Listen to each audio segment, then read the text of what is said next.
I got a question from Dave. Dave has trained with me in person one time and then is a subscriber to my website, so he has access to the training videos that I produce. And we talk back and forth in email a lot, and he just keeps going. And he said to me something interesting. He asked this interesting question. He said, am I losing something? Am I missing out on something? Because I'm fine just staying a Shodan. I'm like not really particularly interested in testing or advancing. And I'm wondering if I've lost something in the process because I love to train and I love to learn. That's a great question and complicated in its own kind of way. So let me tell you some lessons that I've learned along the ways, which I think may help answer Dave's question. You've heard me say, if you've watched these reflections, or if you know me in person, you've heard me kind of glibly say, I never learned anything from a Dan test I passed, I only learned from the ones I failed. That's not actually true.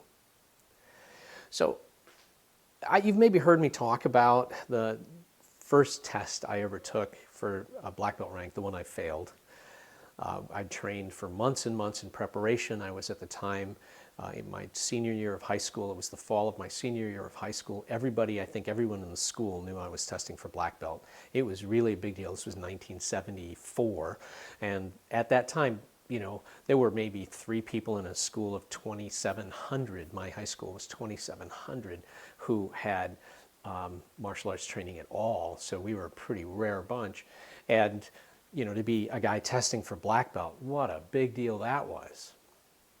And to make matters more big deal, at least for me personally, it was Masatoshi Nakayama sensei, Nakayama, who was the chief instructor of the Japan Karate Association, the Nihon Karate Kyokai, the major Shotokan group. The guy who wrote all the books, you know, Best Karate and stuff like that. I mean, he was the guy. He was the one sitting on that board. I was testing in front of him. I did not pass. Devastating, right? Let me tell you the story about the test I did pass. It came some months later. I'd been actually working on a kata called Basai Dai. And all of a sudden, practicing Basai Dai, I figured something out. I just that's really interesting. And I was just starting to see if I could work that in. I picked it up and felt it in one move in Basai Dai, and I thought maybe I can get it in the rest of the kata. And then it was almost just right after I'd come to realize that I'd made this, you know, this advancement in my own martial art, that the poster went up that said that Okazaki sensei was coming from Philadelphia and that he was going to conduct a Dan exam. And the Dan exam was scheduled for early March. It was a Sunday. It was going to be on a Sunday afternoon in March of 1975. And so here it was. I'm looking at the calendar, and it was, 5 weeks away? And I thought to myself, oh my goodness, you know, I mean, I trained for months and months and months and months and months to prepare for that Shodan test. And I wasn't ready, and I failed, and I'm still a brown belt, and I'll probably be a brown belt forever. And now I've got, 6 weeks to prep for another black belt test? There's no way I can be ready. So I kind of said, well, you know, I'll take the test anyway. And maybe this thing I just learned, I can actually do it in the test. So, you know, I took the test. By the way, on that day, on that Sunday, I didn't tell anybody, and I mean no one, that I was testing. Absolutely no one knew. When I left the house, I told my mom that I was going to a concert. Downtown Church was having a concert. I was going to go to that concert, which was true. I did. The concert was like at 1 o'clock or something. So I went to this concert, and then I went from the concert, I walked over to the dojo, and I tested. And I remember doing the kata, and I thought to myself, here's the only thing I want. I'm going to do this kata, and I want to see if I can do this thing that I've just understood. I want to see if I can do that in the kata, you know, under these situations. It's stressful to test. I don't like testing. I don't like doing stuff in front of people like that. It always makes me uptight. So I'm thinking to myself, hey, you know what? If I can do that, that'll be good. So I remember doing the kata. And when I got done with the kata, thinking to myself, hey, you know what? That was all right. I felt good about that. I felt good about that kata. Afterwards, people asked me, do you think you passed? And I said, no, probably not. But that's okay. I felt good about what I did.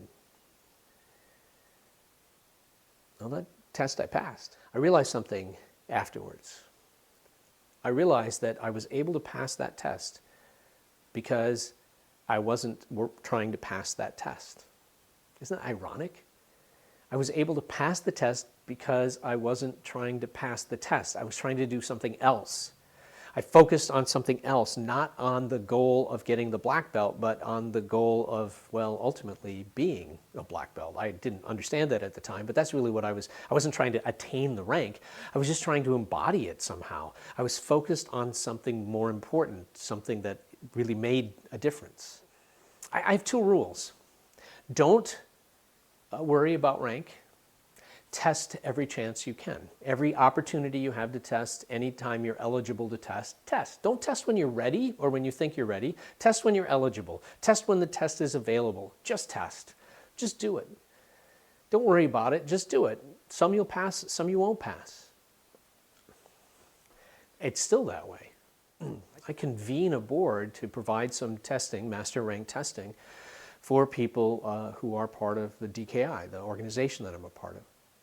And you know, some pass, some don't. That's okay. Test again. No big deal. We just test. Eventually, if we're concentrating on the right thing, improving ourselves as martial artists, it'll start to manifest itself and we'll advance in rank. But if we make it about advancing in rank, then we'll never get there. So that's my answer to Dave and to all of you. And these are some reflections from the master class. I'm Chris Thomas. Thanks for watching. Now go train.